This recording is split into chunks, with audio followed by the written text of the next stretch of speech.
Hello, my name is Chris Millar, and today we're going to be talking about browsing your content in DA. So here we can see the DA homepage, and I don't have any recent projects. Now, a colleague might send you a project and you can plug that in. You can go to the sandbox or you can add new. For now, we're going to click into sandbox and we get to our content. Now, something to keep in mind is that when you go to a site, it will actually pre-populate your recents on the homepage. So if we go back, and we can see that block collection is our most recent site. If ever you want to remove one of these cards, you can click into the triple dot, click hide, and that will get you back to where you started. Once you're in the browse view, you can start working with your content. So here you can see a list of folders and documents and sheets. You can search that content.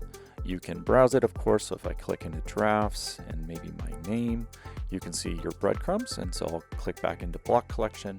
And you'll notice that you can even configure site and organization options with the settings icon in the breadcrumbs. Let's do a sample search. So click into search, type hello world, search. Looks like it found one document, which I can click to open. That opens that document. And if we want to replace content, so we found the text hello world and we can replace it with good night moon. And hit replace. That's done.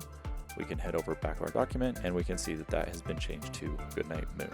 The next thing we can do in browse is we can click back over to browse and we can filter our items. So I can click here and say hello, and you'll see that we'll automatically filter our items. Maybe we want to filter for metadata. There it is. We just type the words or delete and we'll get back to our full list. You may even want to sort by name or modified date. Simply hover over name, click, and this will sort by name, and you can toggle it, so ascending and descending, or you can sort by modified date. You'll notice that folders do not have a modified date, so they'll be at the end or at the beginning. One of the most important parts of DA is the ability to create new content.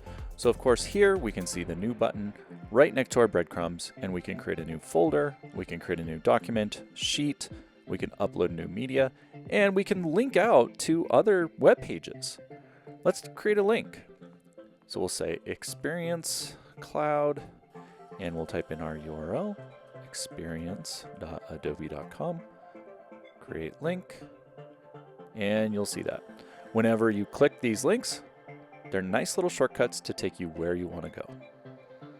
Not only can you create new content using this dropdown, but you can also drag and drop supported content from your desktop. So here we have an Adobe stock image that we can simply drag and drop, and it will upload, and you can open it.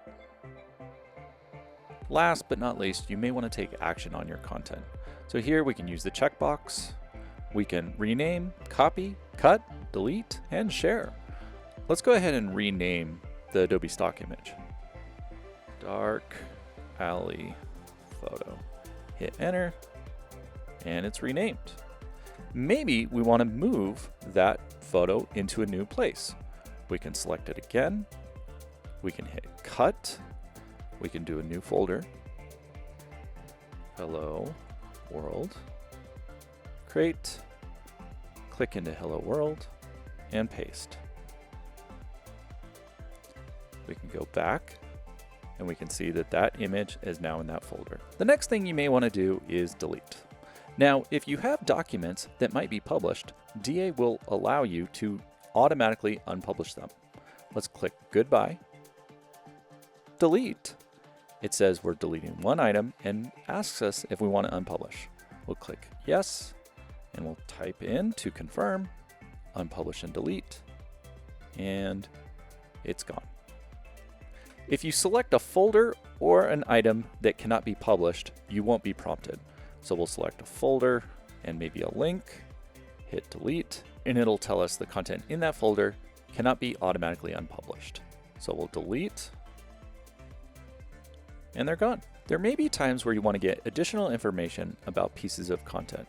So here we have our hello page, and we can expand it, and we can see who it was last modified by, how many versions of it, when it was last previewed, and when it was last published. There may be times where you want to send URLs or share URLs of the content you're working with. So here we can select all, we can do share, and you can share these URLs with colleagues or paste these URLs into other apps.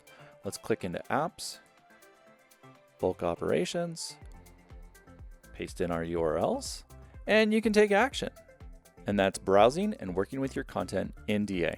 Thanks.